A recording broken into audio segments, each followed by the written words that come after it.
اچھا، اب جانور خریدتے ہوئے کیا چیزیں آپ نے دیکھنی ہیں؟ سب سے پہلی بات، 4 جانوروں کی قربانی جائز ہے۔ اونٹ، اور یہ گائے، بھینس بھی گائے کے حکم میں ہی ہے، اور بکرا اور دمبا۔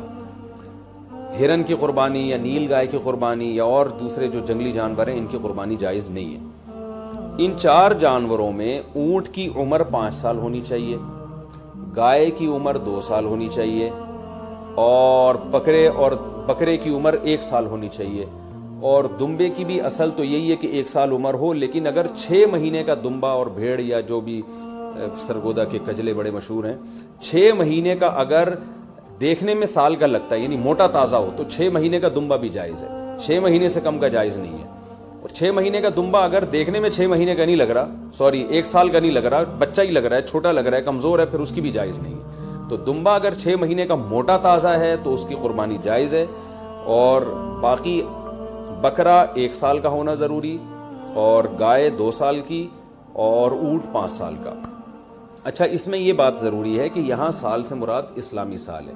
مثال کے طور پر آپ بکرا لینے کے لیے گئے مارکیٹ میں، ہاں بھائی کتنی عمر ہے؟ اس نے کہا کہ جی اتنی عمر ہے، تو آپ اس سے سیدھا سیدھا یہ پوچھیں کہ بھائی پچھلے سال بقرعید سے پہلے یہ پیدا ہو چکا تھا کہ نہیں ہوا تھا؟ اگر پچھلے سال بقرعید سے پہلے پیدا ہو چکا تھا تو اس سال بقرعید میں اس کی قربانی جائز ہے، بلکہ پچھلے سال اگر بقرعید والے دن پیدا ہوا تھا تو اس سال بقرعید والے دن جب وہ ٹائم گزرے گا تو اس ٹائم میں بھی اس کی قربانی جائز ہو جائے گی، کیونکہ پورا سال اسلامی سال گزر چکا ہے۔ دانتوں کا اعتبار نہیں ہے، یاد رکھیں، لوگ دانت کو زیادہ فوکس کر رہے تھے، 2 دانت ہے کہ 4 دانت ہے کہ کھیرا ہے، تو دانت کا اعتبار نہیں ہے، اصل حکم ہے جانور کی عمر کا، کہ گائے 2 سال ہو، اور 2 سال میں یاد رکھیں دانت پورے، جو ماہرین ہیں نا جو بچڑے پالتے ہیں وہ کہتے ہیں 2 سال میں دانت نکلتے نہیں ہیں، 2 سال پورے ہونے کے بعد نکلنا شروع ہوتے ہیں۔ تو اگر آپ کو کسی جانور کے بارے میں یقین ہے کہ اس کی عمر 2 سال ہو چکی ہے تو آپ اس کی قربانی کر سکتے ہیں، بچڑے کی، چاہے وہ کھیرا ہی کیوں نہ ہو۔ البتہ مارکیٹ میں لوگوں کو پتہ نہیں چلتا، جھوٹ بہت چلتا ہے، تو اس لیے لوگ دانت دیکھتے ہیں، کیونکہ دانت اگر نکلے ہوئے ہوں، 2 دانت ہیں، تو اس کا یقین ہوتا ہے کہ 2 سال سے اوپر کا ہی ہے، اس لیے لوگ دانتوں کو فوکس کر رہے ہوتے ہیں، کہ سامنے والے کا پتہ نہیں ہوتا کہ سچ کہہ رہا ہے کہ جھوٹ کہہ رہا ہے۔ لیکن اگر آپ کو سامنے والے کی بات پر اعتماد آ جائے اور وہ یقین دلا دے آپ کو کہ بھئی یہ 2 سال کا بچڑا ہے، تو پھر بے شک کھیرا بھی ہو تو آپ اس کی قربانی کر سکتے ہیں۔ اور بکرا اگر 1 سال کا ہو چکا ہے، یقین ہو گیا آپ کو، کسی بھی طرح سے یقین ہو گیا، تو پھر بے شک کھیرا بھی ہو، اس کی قربانی بھی آپ کر سکتے ہیں۔ یہ تو ہو گیا جی جانور کی عمر کے بارے میں۔ عیب کون سا ہو جانور میں جس کی وجہ سے قربانی نہیں ہوتی، یہ بھی بہت زیادہ سوال پوچھا جاتا ہے۔ دمیں اٹھا کے لوگ چیک کر رہے ہوتے ہیں، اوریجنل ہے، پلاسٹک کی تو نہیں لگی ہوئی۔ تو اب چونکہ زیادہ تر لوگ سب سے پہلے دم ہی چیک کرتے ہیں، تو ہم شروع بھی دم ہی سے کرتے ہیں۔ تو جانور کی جو دم ہے اگر آدھی کٹی ہوئی ہے تو اس کی قربانی جائز نہیں ہے، آدھی سے کم کٹی ہوئی ہے تو قربانی جائز ہے۔ تو اس سے پتہ چلتا ہے کہ پوری دم ہی اگر چپکائی ہوئی ہے یا سی ہوئی ہے تو بھی قربانی جائز نہیں ہے۔ تو کم سے کم آدھی دم، آدھی سے زیادہ دم اس کی سلامت ہونی چاہیے، اس سے تھوڑی بہت کٹی ہوئی ہے تو اس سے کوئی فرق نہیں پڑتا۔ کان کا بھی یہی حکم ہے، کان اگر آدھا کٹا ہوا ہے تو قربانی جائز نہیں ہے، آدھے سے کم کٹا ہوا ہے تو قربانی جائز ہے۔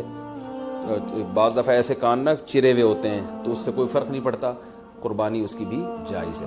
آنکھ کا حکم یہ ہے کہ ایک آنکھ کی اگر بینائی نہیں ہے تو قربانی جائز ہے، بینائی ہے لیکن کم نظر آتا ہے اور جانور دیکھ لیتا ہے گھاس ماس کو تو بھی ٹھیک ہے، یعنی پوری نظر کا 6/6 ہونا ضروری نہیں ہے۔ البتہ بالکل ہی ایک آنکھ کی بینائی غائب ہو تو پھر اس کی قربانی درست نہیں ہے۔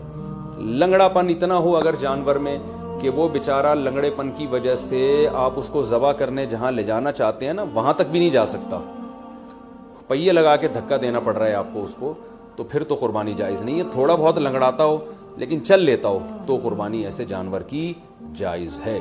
یہ ہو گیا جانور کے عیب کے بارے میں۔ خارشی جانور ہو، خارش زدہ جانور، تو اگر خارش اتنی ہے کہ اسکن سے اس کے گوشت کے اندر تک وہ اثرات پہنچے ہوئے ہیں اور اس کی وجہ سے بہت زیادہ لاغا رو کے ہڈیوں کا ڈھانچہ بن گیا ہے تو ایسی قربانی، ایسے جانور کی قربانی جائز نہیں ہے۔ لیکن اگر ایسی خارش ہے اس جانور کو تو اس سے کوئی فرق نہیں پڑتا۔ آج کل انسانوں کو آپ کو پتہ ہے اتنی خارش ہے، تو جانوروں میں ہو گئی تو کیا مسئلہ ہو گیا اس سے۔ سینگ کے بارے میں بھی لوگ بہت سوال پوچھتے ہیں کہ جانور کا سینگ کٹا ہوا ٹوٹا ہوا تو قربانی جائز ہے یا نہیں؟ بالکل جائز ہے۔ آج کل تو جانور کے پیدائشی سینگ ہی گھس دیے جاتے ہیں، تو وہ جائز ہے. البتہ جانور کا سینگ اگر ٹوٹ گیا چوٹ لگنے سے اور ایسا ٹوٹا کہ جڑ سے اکھڑ کے نا اس کے دماغ ہل جاتا ہے پھر, تو ایسے جانور کی قربانی پھر جائز نہیں ہے. لیکن اس طرح ہوتا نہیں ہے, کوئی حادثہ ہو جائے تو پھر تو ہوتا ہے جانور کے ساتھ, نارملی ایسا ہوتا نہیں ہے. تو اس لیے منڈی سے جب آپ جانور خریدا کریں تو سینگوں پہ زیادہ غور نہ کیا کریں, تمیز سے جانور لے لیا کریں آپ, ٹھیک ہے. اس میں زیادہ وہمی بننے کی ضرورت نہیں ہے. خصی جانور کی قربانی بھی جائز ہے, اور بعض لوگ اس کو صحیح نہیں سمجھتے, لیکن صحیح حدیث سے ثابت ہے, آپ صلی اللہ علیہ وسلم نے خصی جانور کی قربانی بھی کی ہے. اچھا, دودھ والے جانور کی قربانی بھی جائز ہے, لیکن اس کا دودھ پینا جائز نہیں ہے. ہاں, جب جانور ذبح ہو گیا تو پھر جانور کے ہر آپ جو ہے گوشت سے بھی فائدہ اٹھا سکتے ہیں, دودھ سے بھی فائدہ اٹھا سکتے ہیں. تو اگر آپ نے جانور, قربانی والے جانور جو ابھی ذبح نہیں ہوا, اس کا دودھ آپ نے پیا تو دودھ نکالا تو صدقہ کرنا پڑے گا اس کو. اچھا, دوسری بات, حاملہ جانور کی قربانی, یعنی وہ گائے جس کے پیٹ میں بچہ ہو. یہ سوال بہت زیادہ پوچھا جاتا ہے. تو دیکھیں, اگر وہ گائے جس کے بالکل بچہ ہونے والا ہے, یعنی پورا بچہ بن چکا ہے, بچے کی ولادت کا وقت قریب ہے, تو بہتر یہ ہے کہ ایسے جانور کی قربانی نہ کی جائے, ناپسندیدہ ہے. لیکن جائز ہے, قربانی ادا ہو جائے گی, بہتر یہ ہے کہ نہ کی جائے. اور اگر گائے گابھن ہے اور وہ ابتدائی مرحلے میں وہ حمل ہے اس کے, تو پھر اس میں کوئی, یعنی پھر بہتر بھی یہی, پھر اس میں کوئی حرج نہیں ہے, اس کی قربانی آپ کر سکتے ہیں. تو اگر آپ جانور لے کر آ گئے, بعد میں پتہ چلا کہ اس گائے کے پیٹ میں تو بچہ ہے, تو اب چونکہ لا چکے ہیں, واپس تو کرنا آپ کے لیے بہت مشکل ہے. منڈی میں کون لے کے جائے گا اس کو؟ کراچی کی منڈی کو دیکھ کے ہم تو مسائل بتاتے ہیں بھائی. یہاں تو کیچڑ اب بارش میں ماشاءاللہ اتنا ہو گیا ہے کہ لوگ کیچڑ میں تیرتے ہوئے جا رہے ہیں منڈی میں. تو اب وہ اس گابن گائے کو آپ لے کے کیسے جائیں گے؟ تو پھر کوئی حرج نہیں ہے, آپ اس گابن گائے کو بھی ذبح کر سکتے ہیں, کوئی حرج نہیں ہے اس میں. ہاں, اس میں سے بچہ جب نکلے تو وہ بچہ اگر زندہ ہو تو فوراً اس کو بھی ذبح کر دیں آپ, تو اس کا گوشت بھی حلال ہو جائے گا. اچھا, لوگ یہاں ایک سوال پوچھتے ہیں, اس معصوم بچے کا کیا قصور ہے؟ تو میں ان کو جواب دیتا ہوں کہ اس کی ماں کا بیچاری نے کون سے کبیرہ گناہ کیے جن کو آپ کاٹ رہے ہیں. تو جیسے بچہ معصوم ہے تو اس کی اماں بھی تو بیچاری معصوم ہے.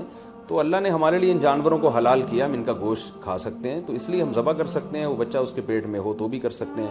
میں نے کہا, بتایا کہ بہتر نہیں ہے, لیکن بہرحال قربانی ادا ہو جائے گی اور گوشت بھی اس کا بالکل حلال ہوگا, اس میں ٹینشن لینے کی ضرورت نہیں ہے. تو یہ تو ہو گیا جی حاملہ جانور کے بارے میں. اچھا, جانور آپ منڈی سے لے کے آپ نے خریدا, بالکل سب سیٹ ماشاءاللہ فٹ فاٹ جانور تھا, آپ نے اس کو گاڑی میں چڑھایا, چڑھانے کے دوران اس کی ٹانگ وانگ ٹوٹ گئی اور وہ بیچارہ لنگڑا لولا ہو گیا, تو اس کو ذبح کر کے کھا لیں, وہ قربانی کے لائق اب نہیں رہا ہے, اس کی قربانی جائز نہیں ہوگی.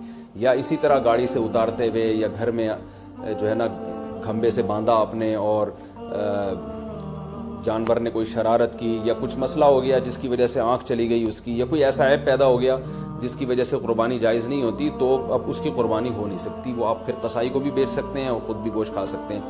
البتہ جانور کو جب ذبح کرنے کے لیے گرایا جاتا ہے, اس دوران اگر جانور کے کوئی ہاتھ پاؤں ٹوٹ گئے یا کوئی اندھا ہو گیا بیچارہ یا کچھ مسئلہ ہو گیا, تو بے فکر رہیں, پھر کوئی حرج نہیں ہے. کیونکہ گراتے, یہ تو اللہ کا حکم ہے جانور کو گرا کے ذبح کرو, تو گرانے میں بعض دفعہ ایسا مسئلہ ہو جاتا ہے جس کی وجہ سے جانور میں کوئی عیب پیدا ہو جاتا ہے. تو ذبح کے دوران اگر کوئی عیب پیدا ہو گیا ہے تو بے فکر رہیں, اس سے کوئی فرق نہیں پڑتا, قربانی اس جانور کی حلال ہوگی.